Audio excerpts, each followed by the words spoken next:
Hello, good morning, good afternoon, good evening, wherever you are. Welcome again to another podcast episode on Talk Architecture with your host, Naziaty Muhammad Yaqub.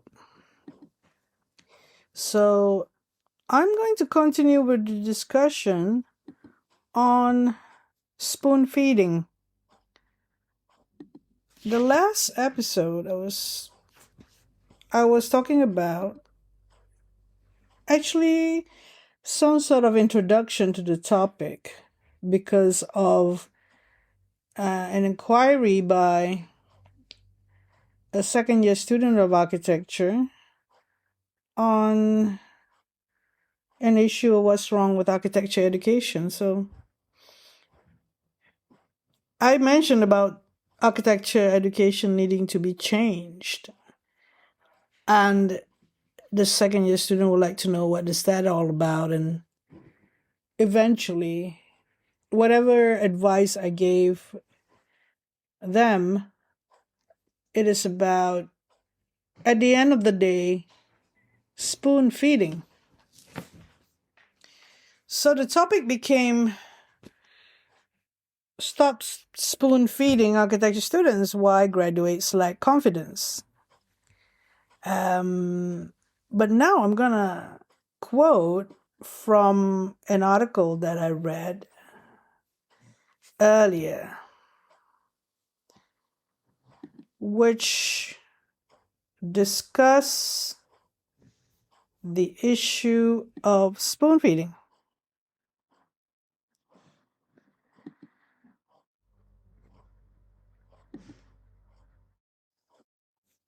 And although this article is not about architecture students per se,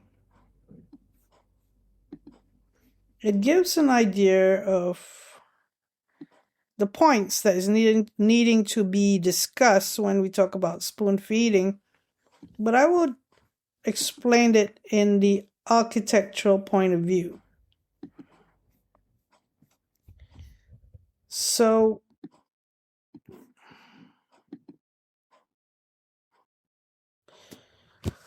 the spoon-fed student, are we creating graduates who cannot think? But that's the whole idea when we are talking about the spoon-fed student. The graduate loves it. In today's higher education ecosystem, a quiet but significant shift is taking place.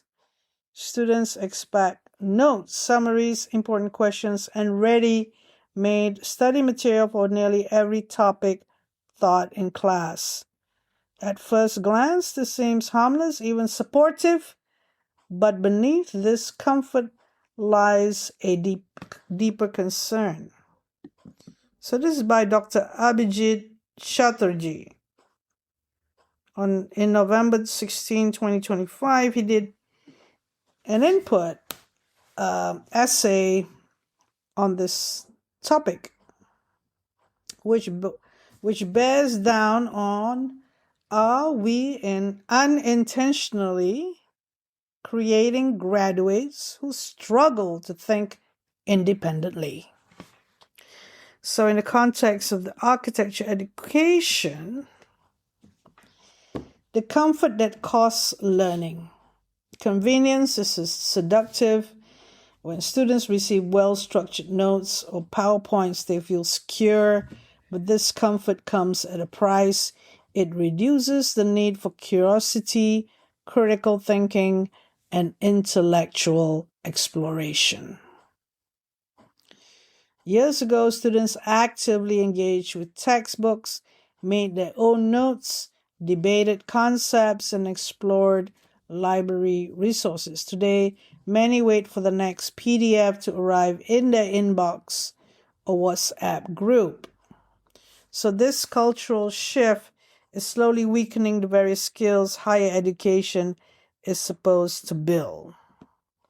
So when you look at those factors, when curiosity declines, when understanding turns into consumption, when dependency becomes a habit, when problem-solving skills weaken and graduates become exam ready but not career ready. This is in the culture that's happening out there. There are multiple factors. There is pressure to secure high marks. There are teachers trying to ensure performance, digital ease and instant sharing. Students fear missing out on important points, declining habit of reading and self-study. So we can see this also in architecture education. We can clearly see the same set of problems that we encounter in the studios in learning about architecture. And we know that much of it's to do with the design course.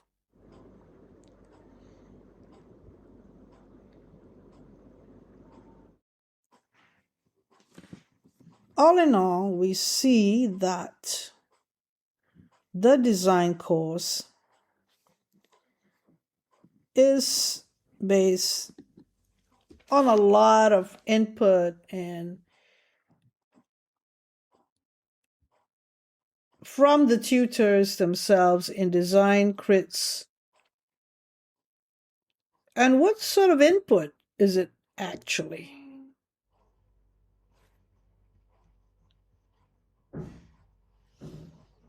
And what is it actually that's doing the lack of confidence? What we learned from the first episode, one of the things is because there is the lack of confidence comes from not to be making or do not want to be making the decision and owning the process. There are a lot of things here that is the root or the things that need to happen before the lack of confidence happens, like lack of curiosity.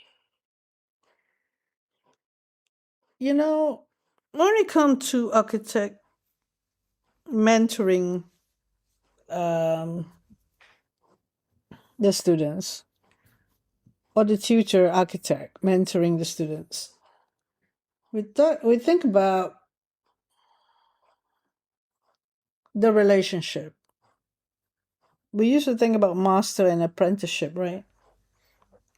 And there was clear, this is in the Beaux-Arts tradition where you have the classical orders and you need to go and repeat over and over again by drawing them up and getting them right and getting the proportions right. There is a sense of draftsmanship in there. But in this day and age, we're talking about ArchiCAD, Revit, BIM, and all the digital tools, which is readily there for you to use, but who is the person thinking about how the vision is going to be realized? So in this case, was the design problem being asked? And how did the architectural tutor get the student to think about the design problem? When you give a studio brief, you mention about a certain amount of area, a certain amount of requirement, and the student perhaps taking in the brief from the program handout that was given and make sense of it and do the research based on the keywords and going onto the site and going through the process of coming up with ideas. So That is a start. And when they come to the tutor, what does the tutor do? What if a student came up with something that is they haven't really thought about much? They haven't done the research. How do we get the student to do work? So we have to admit that sometimes we try to give them ideas ourselves, and that is the first no, even at the very beginning in the first year. And the seduction, remember, we're talking about the seduction of ready-made answers, of convenience is seductive, yeah. The notes or the information that we would reduce the students' need for curiosity, critical thinking, and intellectual exploration. So in architecture studio, when answers are delivered before questions are formed, curiosity naturally fades. Students skip the process of wondering, exploring, or questioning. It's true at the beginning that you get students, okay, you guys go forth and do your research, and then we have crit next week, and then next week there is not much done. And because you know that they need to come up with something a week later because there'll be the interim and so on, you kind of like suggest to them, why don't you do this and why don't you do that? And that is the fallback, or the thing that they fall into and they develop from what you suggested. So this declining of the curiosity, the wondering, exploring, and questioning is not happening, which is like the foundation of it all. The foundation of being an architect. Never mind that another architect did an idea, so forth and so on. You haven't gone through the processes of getting that idea yourselves. So it's a copy work at the end of the day, if you were to use precedence in architecture. Number 2 is understanding turns into consumption. There is a clear difference between learning something and consuming content. Kevin Martlow did mention about this, consuming content and not learning something. Learning something and consuming content are two different things. And in this day of age where you have influences, it's more of content creation and you just consume it rather than you learn anything from what you read or from what you watched.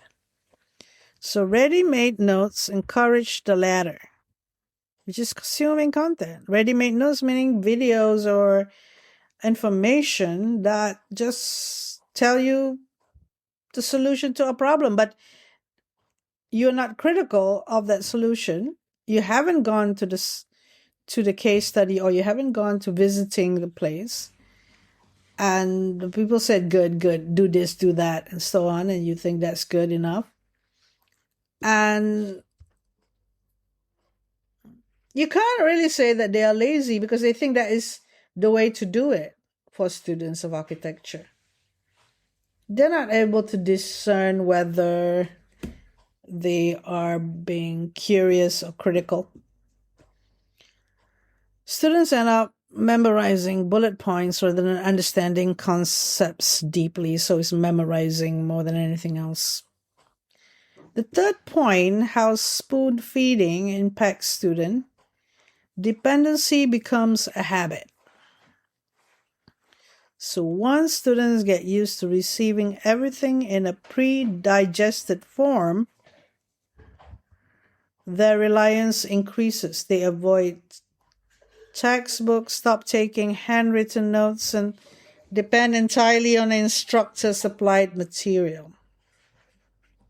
That's what happens in the crit. It is kind of a big deal if a student doesn't do the curiosity bit, the wondering bit, and the exploring bit.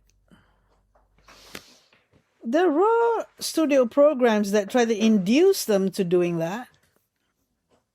I have come across a way for students to get excited about the topic by doing case studies or visits. But it has to be, shall we say, guided by the tutor.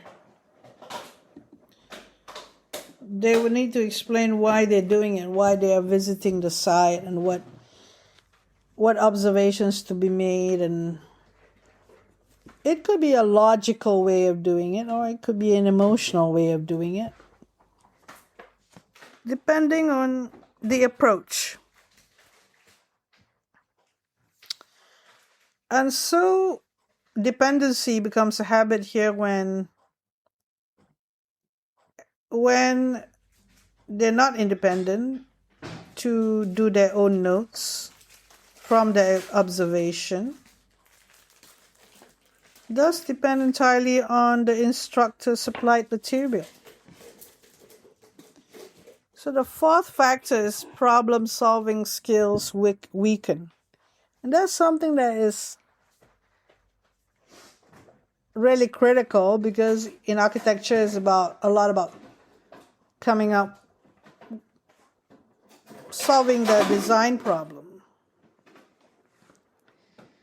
So in here it says real world challenges demand independent thinking, creativity, and decision making. Spoon-fed learning, however, trains students only to reproduce information, not to analyze and apply it. So the analysis part on the observation of the case study or the site visit, that needs to be discussed with the tutor and identify what observation is being made and how that could be synthesized later into the design or the ideas. So they have to deliver the goods from their research and show something substantial to move forward. If they don't show anything that is substantial enough, then it's not going to be, the process is incomplete. The student haven't done the curiosity and the wondering bit and the observation bit and the learning. Even if they're not very good in languages, architecture students can actually describe in sketch form. So the graduates become exam ready but not career ready at the end of the day. If this habit keep on happening throughout the whole of the 5 years or 3 years for where part 1 is concerned, so they could score well using summary notes, but when they enter the workplace, they struggle with tasks that require initiative, analytical depth, or problem solving. This has happened before. But when being spoon-fed and the student actually designing something that the tutor wants, they're not independent. So when they go into employment, they don't have the initiative to start something or the analytical depth from the observations or problem-solving skills. So it's a shame, really, that we are not getting them ready for the career. So this is what happened in schools of architecture nowadays. I remember I talk about the pressure, on getting high marks, on the pressure for the teachers to ensure performance and to show for it to the head of departments, and the digital ease and instant sharing, and students fear of missing out on important points, plus the declining habit of reading and self-study. So that all in all makes for this situation where the student that I mentioned earlier with regards to the lack of curiosity, critical thinking, and intellectual exploration and so on. So there's a mindset shift needing by what suggested by Dr. Abijit. Let's see what it does to students of architecture.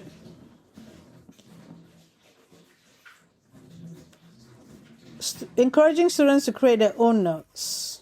Teachers can provide frameworks, but note making should remain a student's responsibility. Notes, in this case, for the student of architecture, is visual notes, sketches. They need to create their own sketches, their own drawings, and the observation part, the analytical part, and the synthesis part need to be very clear. It's not a presentation thing, but how they ask questions and start wondering what it's all about. There is an angle where they provide like a storytelling scenario or a narrative to the project. And at the same time, promote reading and exploration. Number 3, shift towards inquiry-based learning and challenge students instead of overprotecting them. With regard to inquiry-based learning, architecture design studio necessitate inquiry-based learning. It's like every site is different, every program is different. So, for goodness sake, it's not a replica of previous projects. So there's always something new to question and explore. And the 4, we're challenging the students instead of overprotecting them. Well, I can find myself making countless of mistakes with countless of students with regard to not challenging them enough or challenging them in the right way and overprotecting them. I've made this mistake of having them to be dependent on me and not getting them to be thinkers. And I've learned about that. So the conclusion that education must evolve, not at the cost of intellectual independence. If colleges or School of Architecture continue spoon-feeding, we risk creating a generation of graduates who are hesitant, dependent, and unsure of how to navigate challenges without guidance. And so the goal of higher education is clear, not to give more answers, but build this ability to find answers or to solve problems, and not to create followers, but thinkers.